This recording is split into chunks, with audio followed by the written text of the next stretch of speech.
श्री गणेशाय नमः ओम। हेलो दोस्तों, आज मैं आपको बताने जा रहा हूँ राहु ग्रह के अशुभ होने का और अशुभ योग का प्रभाव। तो अगर मैं राहु जी के बारे में बताऊं तो राहु जी एक तरह से नकारात्मक ग्रहों की श्रेणी में आते हैं, जो कि पापी ग्रह भी माने जाते हैं। ये इंसान के जीवन को उथल पुथल पे ले आ सकते हैं, यहाँ तक कि मरण की अवस्था पे भी या मार भी डाल सकते हैं। तो अगर मैं इनकी अशुभ योग के बारे में बताऊं तो सबसे पहला राहु और सूर्य का ग्रहण योग होता है, जो कि आप लोग जानते भी है कि सूर्य ग्रहण माना जाता है। अगर राहु और सूर्य का ग्रहण योग चल रहा है, जो कि इनका देखने का होता है 5, 7 और 9। अगर इस पे ये बैठे हैं, जैसे मान लीजिए ये यहाँ बैठे हैं, तो 1 2 3 4 5 इसको देख रहे हैं, ठीक। 6 7 इसको देख रहे हैं, ठीक। 8 9 इसको देख रहे हैं। तो कहने का मतलब ये है कि ये इस तरीके से देखते हैं, यानी 5 1 2 3 4 5 6 7 8 9। तो इस तरीके से ये देखते हैं। तो अगर इसमें कहीं भी सूर्य स्थित है तो ये ग्रहण योग बना देंगे। इससे क्या होगा, पिता के साथ विवाद होगा, अहंकार की समस्या आ जाएगी जातक को, और सरकारी पद पे हानि होगी या सरकारी नौकरी में वो व्यक्ति नहीं रह पाएगा। अब अगर मैं दोस्तों राहु का मंगल के साथ योग की बात करूं, अगर राहु मंगल योग बैठा है या साथ में बैठे हैं तो अंगारक योग बन जाता है। इससे क्या होता है, रक्त का विकार हो जाता है और व्यक्ति के जीवन में आक्रामकता आ जाती है, भाई बहन से झगड़े हो जाते हैं, दुर्घटना का खतरा हो जाता है। और साथ ही साथ इसके अलावा क्या होता है कि व्यक्ति कभी भी कहीं भी अकेले आने जाने लायक स्थिति में नहीं रह पाता है। अब अगर मैं दोस्तों राहु बुध के बारे में बात करूं तो इसमें क्या होता है, व्यक्ति के सिर दर्द हो जाती है, तांत्रिक रोग हो जाते हैं, यानी कि कोई तांत्रिक क्रिया कर रहा है तो उसमें फटाक से असर दिखा देता है और संवाद में बाधा आ जाती है। अब अगर मैं दोस्तों राहु केतु योग के बारे में बात करूं, इसमें क्या होता है कि काल सर्प योग बन जाता है, जो कि जीवन में विलंब डालता है, भय होता है और मृत्यु तक की अवस्था बना देता है। तो ऐसे में जातक को यही करना चाहिए कि इसकी पूजा करवानी चाहिए। और अगर ये और भी ग्रह अगर इसके साथ सही जगह बैठे तो गोमेद रत्न को भी इंसान धारण कर सकता है। या माणिक अगर है, जैसे कोई ग्रह सही जगह बैठा है तो उस हिसाब से आदमी मंगल या उसका उपाय कर सकता है। सबसे बढ़िया मेरे हिसाब से उपाय इसके लिए, राहु केतु के लिए तो पूजा ही है सबसे बढ़िया। काल सर्प पूजा होती है, जो कि सही जगह जाके इंसान को करवानी चाहिए सही पंडितों के द्वारा। अब अगर मैं दोस्तों राहु और गुरु की बात करूं, जो कि गुरु चांडाल योग भी माना जाता है। जब राहु और गुरु एक साथ बैठ जाते हैं तो गुरु चांडाल योग माना जाता है। इसमें दीर्घायु होती है, लेकिन छोटी मोटी परेशानियां भी होती है और आध्यात्मिक भ्रम रहता है, मतलब किसी भी चीज़ में श्रद्धा उसकी नहीं आ पाती है जातक की। और अगर मैं दोस्तों अब राहु शनि के बारे में बात करूं, इसमें गरीबी हो जाती है, दीर्घ रोग रहता है, मतलब रोग रोग से वो ग्रसित रहता है, मानसिक तनाव रहता है। और अब अगर मैं दोस्तों राहु चंद्रमा योग की बात करूं तो इसमें मान हानि होती है, माता की हानि होती है, स्वास्थ्य हानि रहता है, नेत्र रोग रहता है, सिर दर्द रहता है। राहु शुक्र योग की बात करूं तो पातक दोष माना जाता है इसको, काम वासना बहुत ज़्यादा बढ़ जाता है, अनैतिक संबंध बन जाते हैं, मतलब एक संबंध तो रहता ही है पत्नी के साथ, बाहर भी संबंध बन जाता है, नेत्र पीड़ा हो जाती है, त्वचा रोग हो जाता है, इस तरीके से अनेकों प्रकार के योग बन जाते हैं। अगर मैं प्रेत साप योनि की बात करूं, यानी योग की बात करूं, तो ये राहु और शनि के ही साथ बैठने के होते हैं। इसमें भूत प्रेत बाधा आ जाती है, जिससे इंसान पागलपन भी आ जाता है उसके अंदर। अब अगर मैं दोस्तों कामी योग की बात करूं तो इससे क्या होता है, राहु और शुक्र मजबूत हो जाते हैं, जो कि कामुकता के कारण धन हानि ले आ देते हैं। मतलब धन रहता है लेकिन उस व्यक्ति का कामुकता इतनी ज़्यादा रहता है कि वो विवाह के अलावा भी कामुकता का योग करके अनेकों प्रकार की लड़कियों के साथ संबंध बनाता है और कामुक हो जाता है। अब अगर मैं दोस्तों चंद्र ग्रहण योग की बात करूं तो ये मानसिक विक्षिप्त योग माना जाता है, जिससे माता को कष्ट होती है। इसी प्रकार अगर मैं दोस्तों पिशाच योग की बात करूं, जो कि शनि राहु के कारण होता है, मतलब शनि बैठे हैं राहु को देख रहे हैं, तो इससे क्या होता है, भयानक योग हो जाता है, और अगर साथ में बैठे हैं तो बहुत ही भयानक, जिससे जीवन में विनाश हो जाता है, करियर में हानि हो जाता है, रहस्यमयी चालाकी भी वो व्यक्ति करता है, जिससे वो अपने ही आप को बर्बादी की स्थिति में डाल देता है।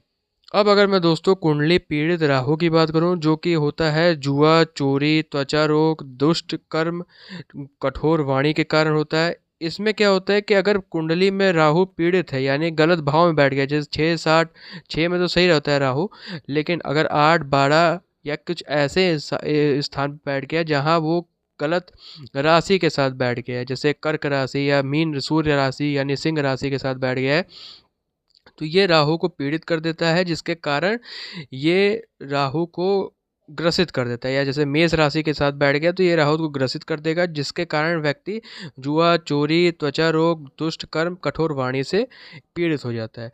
अब अगर मैं दोस्तों राहु दशा सामान्य जो रहती है, हमेशा ही आती है, किसी न किसी के जीवन में कभी आती है, ये एक तरह से अशुभ ही माना जाता है ये महादशा, जिसमें सुख धन हानि होती है, स्त्री पुत्र वियोग होता है, वियोग मतलब के अलावा हो जाता है, रोग धन हानि होती है, अधिकतम होती है, झगड़ालू हो जाता है स्वभाव का, और कई हद तक इसमें व्यक्ति बहुत ज़्यादा स्वास्थ्य खराबी भी देखता है।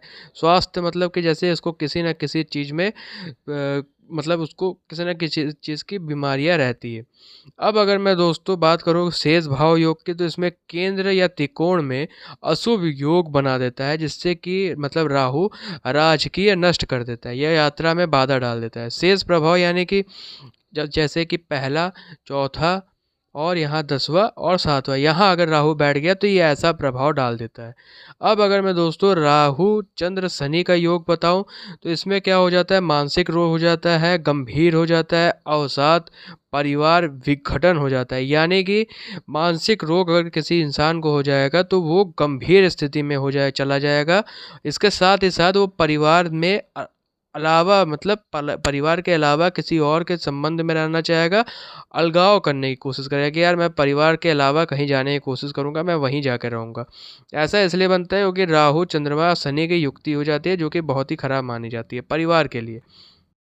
अब अगर मैं दोस्तों राहु के साथ पाप कतरी योग की बात करूं, तो ये जो योग होता है ये चोरों को मतलब चोरों के लिए होता है, और चारों ओर से पाप ग्रहों से घिरा हो जाता है। जैसे राहु जब चरम कष्ट पे या शत्रुता बाधा ले आ जाता है, इसके कारण क्या होता है कि व्यक्ति कहीं से भी कोई भी काम करे लेकिन वो पकड़ा जाता है, क्योंकि पाप ग्रह चारों ओर बैठे रहते हैं। जैसे पापी ग्रह जैसे शनि है, केतु है, और राहु जी तो हैं ही अपने जगह, और कई हद तक मंगल जी भी उसमें आ जाते हैं। तो ये चारों ओर से व्यक्ति घिर जाता है और पाप करते करते पकड़ा जाता है। अब अगर मैं दोस्तों राहु नीच राशि में कहूँ, तो इसमें क्या हो जाता है, राजकीय भय हो जाता है, अपयश मिलता है, दीर्घ व्याधि मतलब दीर्घ काल तक उसका कुछ भी नहीं हो पाता है, वो हर जगह अपयश ही पाता है, किसी में भी तरक्की नहीं आती है। अब अगर मैं दोस्तों राहु मंगल शनि त्रिकोण में बात करूं, अब जैसे मैंने बताया था ना राहु का बैठना त्रिकोण में, वैसे ही अब अगर राहु शनि और मंगल त्रिकोण में बैठ गए हैं तो उससे क्या होता है, हिंसक प्रवृत्ति का इंसान हो जाता है। यहाँ तक कि वो हत्या या जेल में भी योग कर लेता है, मतलब वो जेल तक भी पहुँच जाता है, इतना खतरनाक होता है ये वाला योग। अब अगर मैं दोस्तों विपरीत राजयोग की बात करूँ, यानी उल्टा राजयोग, तो इसमें व्यक्ति का सुख नाश हो जाता है। मतलब व्यक्ति कुछ भी करेगा लेकिन विपरीत रियाज योग है, यानी कि अगर पैसा भी कमा रहा है तो ये सुख का नाश कर डालता है। अब अगर मैं दोस्तों राहु का त्रिकस यानी भावेश की बात करूं, तो इसमें दीर्घायु हानि होती है, गुप्त रोग हो जाता है। गुप्त रोग जैसे कोई भी गुप्त रोग, कोई भी जैसे कहा जाए किडनी की समस्या, डायबिटीज़, शुगर, ये सब समस्या हो जाती है, कर्जा तक की हानि हो जाती है। इसके अलावा अगर मैं बात करूँ दोस्तों राहु केसरी हानि की, तो इसमें सिंह राशि का प्रभाव पड़ जाता है राहु से, तो शत्रु भय बन जाता है। जैसे मैंने आपको बताया सिंह राशि सूर्य की होती है, तो ये एक कहा जाए एक प्रभाव डाल देता है। राहु पाप ग्रहों दृष्ट हो जाता है, तो अगर इसमें दोस्तों देखा जाए पाप ग्रहों के साथ अगर बैठ जाता है तो इसमें धन नाश हो जाता है, माता पिता की पीड़ा हो जाती है, इसमें भी जेल का योग बन जाता है। कुंडली में अगर राहु वक्री हो यानी कि तेज हो, यानी कि बहुत ज़्यादा ताकतवर बन के बैठा हो, तो इसमें भ्रम विदेशी विवाद हो जाता है और संतान में बाधा भी आ जाती है। अब अगर मैं दोस्तों राहु का मकर राशि के साथ बैठा हो, तो व्यापार हानि होती है, कानूनी विवाद हो सकता है, नेत्र त्वचा रोग हो सकते हैं, ये सारी चीज़ें इसमें आ जाती है। अब अगर मैं दोस्तों द्विता योग की बात करूँ यानी मणि योग की बात करूँ, जो कि राहु शनि के साथ बनता है, तो गलत कमाई, चालाकी, इस सब के कारण वो व्यक्ति कमाई करता है और इसमें वो हमेशा ही गलत तरीके से फंस जाता है और ज़िंदगी को बर्बाद कर देता है ये। अब अगर मैं दोस्तों पितृ दोष की बात करूं तो राहु प्रभावित हो जाता है। पितृ यानी कि हम लोग के पितृ जो बैठे रहते हैं, यानी दादा परदादा या दादी परदादी, ये सब का जो आशीर्वाद रहता है इसका नाश हो जाता है और जो सत्कर्महीनता हो जाती है, वो व्यक्ति अच्छा काम करने के योग नहीं रहता है, उसका मन ही नहीं लगता है उसमें। अब अगर मैं दोस्तों राहु सप्तमेश पर दृष्टि की बात करूं, यानी सप्तमेश यानी सातवां स्थान, यानी पति पत्नी का स्थान, जो जहाँ पे क्या कहते हैं आदमी को बैठे रहना चाहिए यानी सेवा करना चाहिए, तो इसमें क्या होता है कि व्यक्ति को क्या कहते हैं इतनी ज़्यादा हानि हो जाती है कि व्यक्ति, जिसके कारण जातीय विवाह हो जाता है, तलाक हो जाता है और ससुराल से कलह भी हो जाता है, जो कि ससुराली पक्ष में और मायके पक्ष में बहुत ही ज़्यादा अपशकुन माना जाता है। इसकी पूजा करवानी चाहिए ताकि ये जो सप्तमेश में जो राहु दृष्टि डाल रहा है या बैठा हुआ है लग्नेश में, इसकी शांति कराना चाहिए, या तो कोई रत्न पहनना चाहिए या उपरत्न पहनना चाहिए। क्रिस्टल भी आदमी पहन सकता है, तब भी ये जातक को प्रभाव डालता है और शांत कर देना है। बृहस्पति का पहनना बहुत ही ज़्यादा शुभ माना जाता है, क्योंकि राहु का के ऊपर भी राहु का से मुंडी रहता है, जो कि विष्णु जी ने काटा था। अगर इसके अलावा अगर इंसान गुरु का पहन ले, बृहस्पति का पहन ले, तो वो दिमाग को शांत कर देता है। अब अगर मैं दोस्तों राहु जनिक प्रेत योग की बात करूँ, तो ये भूत प्रेत की बाधा डाल देता है, अचानक भय हो जाता है, परिवार में विघटन हो जाता है, यानी कि परिवार से अलावा कर देता है, यानी कि भूत प्रेत की बात, उसको ये लगता है किसी ने उसके ऊपर भूत प्रेत का बाधा डाल दी है। तो इसमें क्या होता है दोस्तों, एक चीज़ और हो जाता है कि इसको अगर उपाय किया जाए तो व्यक्ति को जाना चाहिए एक ऐसे इंसान के पास जो कि ज्योतिष का बहुत बड़ा जानक हो, यानी कि जानता हो, और या तो किसी ऐसे व्यक्ति के पास जाना चाहिए जो कि तांत्रिक विद्या से परिपूर्ण हो, क्योंकि इसमें कभी कभी ऐसा भी होता है कि कुछ लोग जानबूझ के परिवार ही वाले कर भी डालते हैं। दोनों चीज़ होता है, या तो नहीं करते हैं, व्यक्ति को भ्रम रहता है, या तो व्यक्ति को जानबूझ के ऐसे लोग कर देते हैं। तो इसमें दोनों चीज़ ही होता है। अब अगर मैं दोस्तों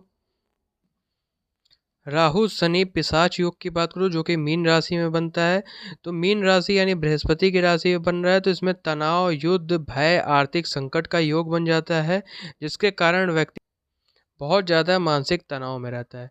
अब अगर मैं दोस्तों गुरु राहु नव पंचम योग की बात करूं, यानी नौवें स्थान की बात करूं, जो कि गुरु चांडाल बन जाता है, और नौवें भाव जो रहता है वो बन जाता है आपका, यानी नौवां भाव और पांचवा भाव, ये बनता है भाग्य के लिए भी, जो कि बहुत ही ज़्यादा खतरनाक बन जाता है। इसमें धार्मिक भ्रम रहता है, सामाजिक अशांति रहती है, और इसके साथ ही साथ उसका जो भाग्य रहता है, भाग्य यानी कि जो चीज़ भाग्य से प्राप्त होता है उसमें हानि हो जाती है।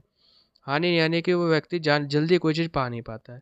अब अगर मैं दोस्तों बात करूँ राहु अष्टम में मेष और कर्क के साथ बैठा है, मेष यानी कि मंगल के साथ, मंगल ग्रह, और अगर मैं दोस्तों बात करूँ कर्क यानी कि चंद्रमा के साथ, अगर इसके साथ बैठ गया, इसके क्या कहते हैं राशि के साथ बैठ गया, तो ये भी शैल चिकित्सा में चला जाएगा और निश्चित गुप्त रोग मतलब उसके साथ रहेगा, कोई ना कोई गुप्त रोग उसके साथ रहेगा। अष्टम भाव यानी आठवां स्थान, जैसे कि मैंने कुंडली में आपको दिखाया था स्टार्टिंग में, उसी भाव में बैठ करके अगर ये मंगल या चंद्रमा के साथ बैठ गया, तो ये ऐसा योग बना देगा जो व्यक्ति हमें झेलता रहेगा। तो ठीक है दोस्तों, आज के लिए इतना ही। आगे मैं और भी आपको कई ग्रहों के बारे में बताता रहूँगा। ठीक है दोस्तों, बाय।